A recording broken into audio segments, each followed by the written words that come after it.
জানে না। একটা প্রবাসীর কষ্ট যদি তার বিবি জানতো, কোনোদিন স্বামীর একটা টাকাও খারাপ রাস্তায় খরচ করতো না।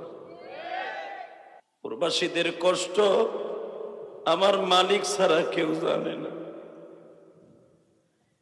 বালিশটা মাথায় নিয়ে রাতের অন্ধকারে যখন প্রতিদিন তার চোখের সামনে কামের ফাঁকে ছোট বাচ্চার চেহারাটা ভাসিয়া উঠে, জনম দুঃখিনী মায়ের চেহারাটা মাঝে মাঝে প্রবাসীর চোখের সামনে ভেসে উঠে, দুই নয়নের পানি দিয়া বালিশ ভিজায় আর কান্দে আর বলে, মালিক রে, অসুস্থ হইলে টাকা পাঠাইতে পারি কিন্তু চোখে দেখতে পারি না, তুমি তোমার কুদরতি চোখ দিয়ে আমার মা বাবারে ভালো রাখো।